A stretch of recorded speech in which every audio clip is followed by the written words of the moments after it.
Il y a beaucoup de jeunes, surtout les Français d'ailleurs, en Israël, des étudiants qui sont vraiment sionistes et qui aiment leur pays et qui ont du mal de voir ce qui se dit dans le monde et de voir en fait des mensonges. Finalement, c'est un combat pour la vérité. Parler avec des chiffres, parler avec des objectifs et pas faire passer forcément de l'émotion. Ce conflit est trop émotionnel. C'est important de revenir aux bases, aux fondamentaux.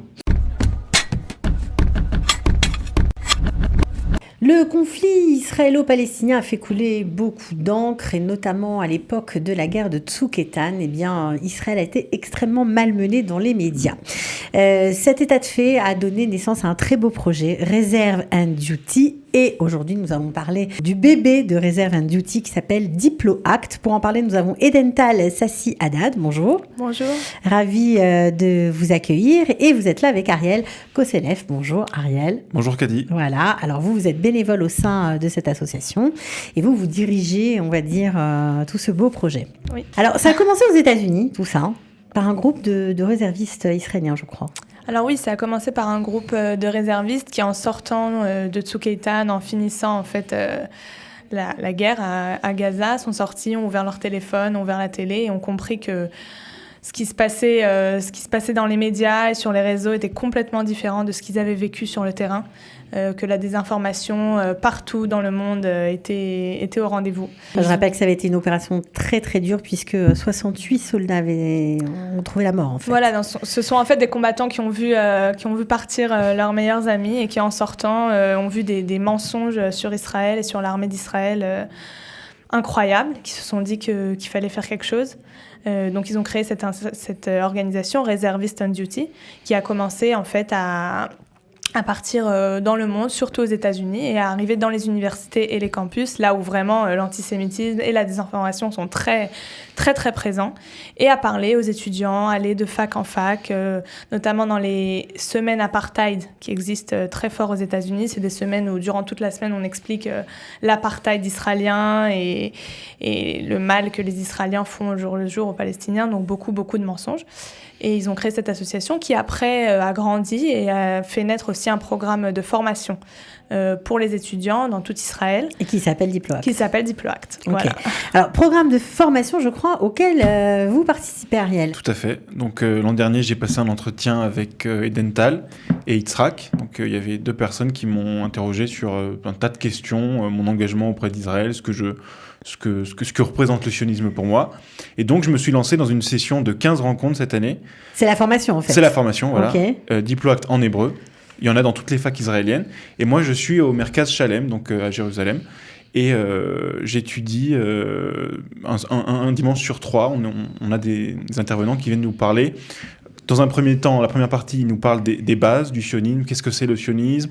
Qu'est-ce que c'est le BDS ? Qu'est-ce que c'est, par exemple, l'histoire, les Chalutzim, comment la guerre d'indépendance en 48, enfin un tas de notions qui sont très complexes en fait. Et dans un deuxième temps, c'est comment parler dans un entretien, par exemple, quand on va être amené à défendre Israël, comment se placer face à la caméra. Comment répondre à quelqu'un qui voilà, dit vous êtes de toute façon des tueurs de sionistes. Exactement, on est parfois face à des arguments qui sont complètement bancals et il faut pouvoir y répondre de manière complètement zen et complètement... Mais argumenté. C'est ça, mais surtout, ce qui est important pour moi de dire, c'est enlever de tout cela ce qu'on appelle en hébreu le regesh, l'émotion. C'est être un petit peu plus... parler avec des chiffres, parler avec des... Objectifs et pas faire passer forcément de l'émotion. Ce conflit est trop émotionnel, trop émouvant, je sais pas comment on dit, mais c'est important de un peu... revenir aux bases, aux fondamentaux. Pour vous, c'était quelque chose d'important, parce que vous êtes francophone, hein, on l'entend, même si vous dirigez toute l'association et le projet israélien. C'était important d'aller chercher dans les facs israéliennes, en Israël, des jeunes pour les motiver, leur faire comprendre qu'à l'extérieur, on ne veut pas toujours du bien. Oui, je pense qu'il y a beaucoup de jeunes, surtout les Français d'ailleurs, en Israël, des étudiants qui sont vraiment sionistes et qui aiment leur pays et qui ont du mal de voir ce qui se dit dans le monde et de voir en fait des mensonges. Finalement, c'est un combat pour la vérité.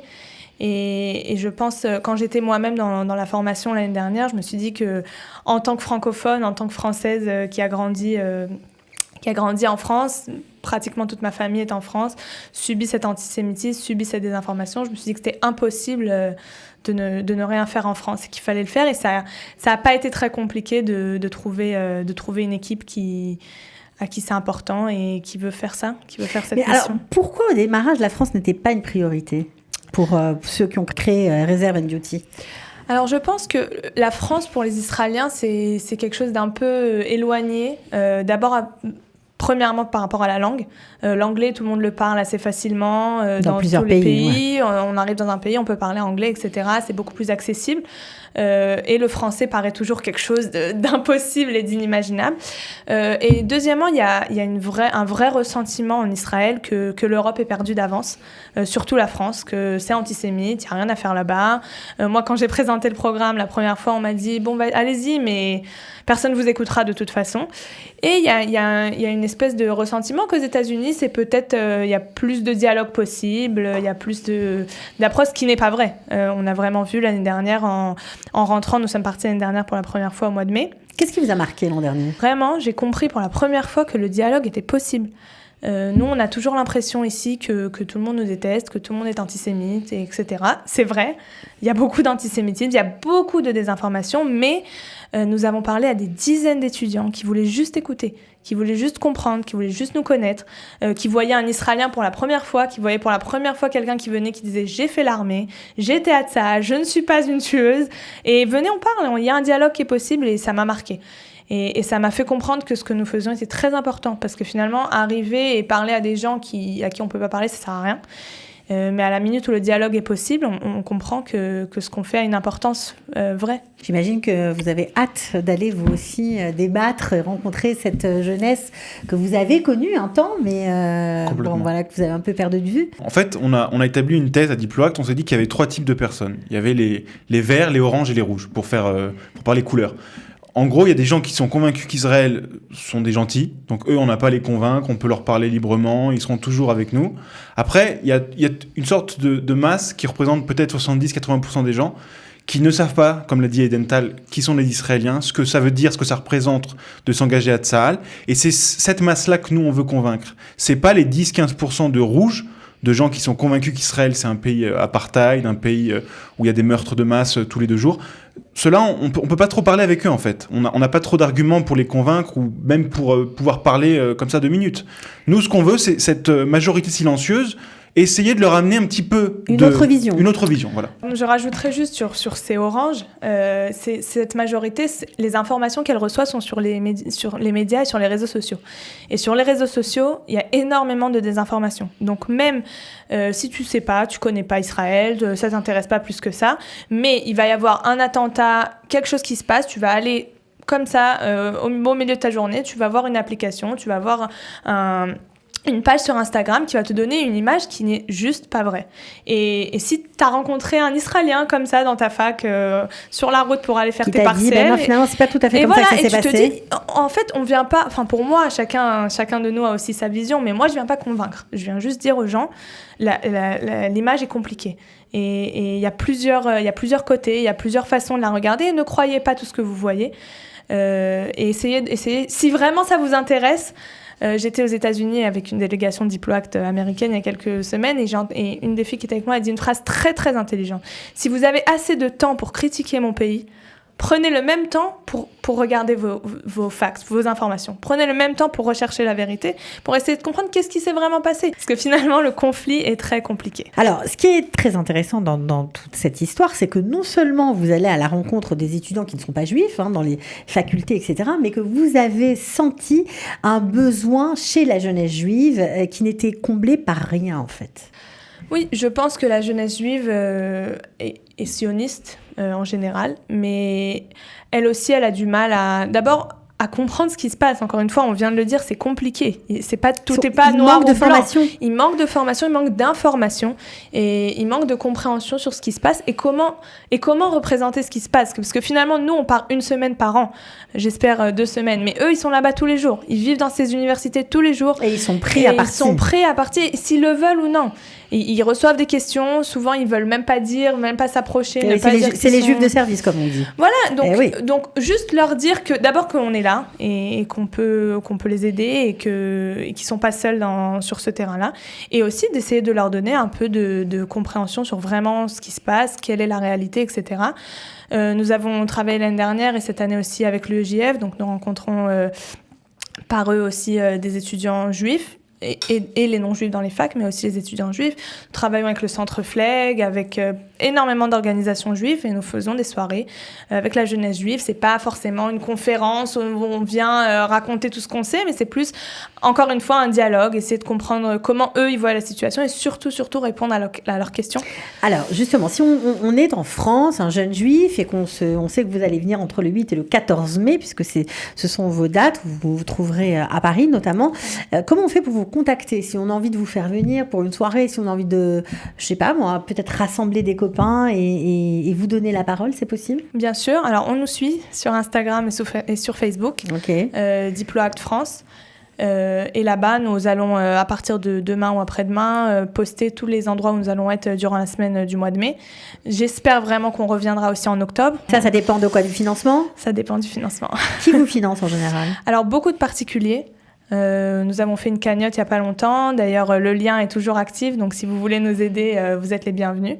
Beaucoup de gens à qui ça touche personnellement et qui veulent nous aider.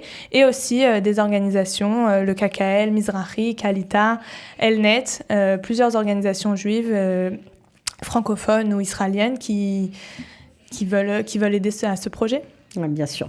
Alors, vous avez beaucoup parlé des médias. Et je crois que l'année dernière, vous avez beaucoup de succès quand vous avez organisé une espèce de formation autour de la lecture des articles, des journaux. Comment on lit un article de journal? Est-ce que ça faisait partie, vous aussi, de votre formation cette année?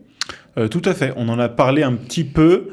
Pas énormément. Après, nous, c'est très spécifique. C'est-à-dire que les quotidiens francophones, c'est pas exactement ce qu'on étudie dans la formation en hébreu, mais on travaille au pôle Tochen, enfin au pôle contenu de Diploact France. On travaille toujours, dès qu'il y a un article qui sort, à réécrire, à reformuler, à ne pas autoriser ces formulations qui sont complètement erronées. Alors, c'est-à-dire, vous leur renvoyez, vous répondez au journal, on les tag Le Monde, on tag les radios, on tag surtout des journaux. Bien sûr, Libé. Libé, Le Monde diplomatique aussi, je crois qu'on en a fait un.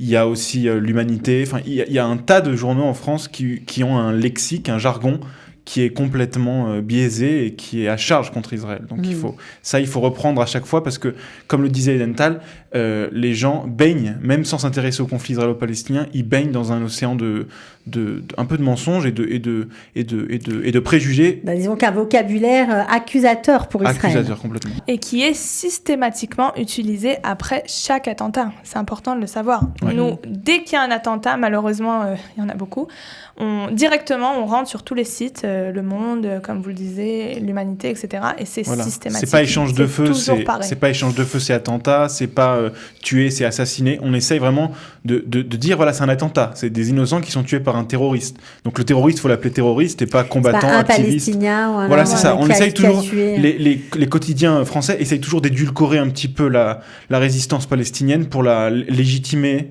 Et nous, on trouve que c'est complètement... c'est pas possible. Il faut replacer chaque chose... Vous avez dit résistance palestinienne aussi. Mais c'est ça. C'est parce que c'est ce qu'ils... Je suis moi-même imprégné, non, mais vous le notez très bien. Vous le notez très bien. C'est 78 Palestiniens morts, assassinés depuis le début de 2023 et pas 78 terroristes arrêtés et donc tués par l'armée israélienne. J'imagine que vous allez être très attendus, voilà, sur les campus, dans les communautés juives, etc. D'abord, on espère que vous allez être bien accueillis, parce que c'est important qu'il n'y ait pas de bagarre, pas de mots, c'est pas le but, hein? Pas du tout. Voilà. Vous allez être combien? Alors, on est 8 cette année. Ouais. L'année dernière, on était 6. Et vous allez aller dans quelle fac? Sciences Po, Paris 5, Paris 7, plusieurs facs sur Paris. En fait, on va se séparer en 2 groupes de 4 tous les jours pour faire le plus de facs possible et le plus de jeunesse juive, etc. On a un emploi du temps très, très chargé durant cette semaine. On va également aller à la conférence d'Elnet pour rencontrer un peu des gens qui s'occupent et qui travaillent dans ce monde-là pour pouvoir grandir et et avoir encore plus d'impact. Une grande conférence qui aura lieu à Paris. Voilà, du 8 exactement. au 10. En tout cas, merci d'avoir été avec nous. On vous souhaite Merci à bonne vous, chance Cathy. pour vos projets, parce qu'il y en aura d'autres. J'espère que vous continuerez à avoir de nombreux soutiens. Donc, on vous suit sur Facebook ou sur Instagram, diploact.france ou sans le point si vous êtes sur Facebook. Voilà, je vous remercie à tous les deux vraiment. Merci beaucoup de nous avoir reçus. Et on espère que vous aurez beaucoup de succès et que vous apporterez beaucoup de réconfort et surtout d'arguments intéressants à ceux qui vous rejoindront sur les facs ou dans les communautés. Merci beaucoup.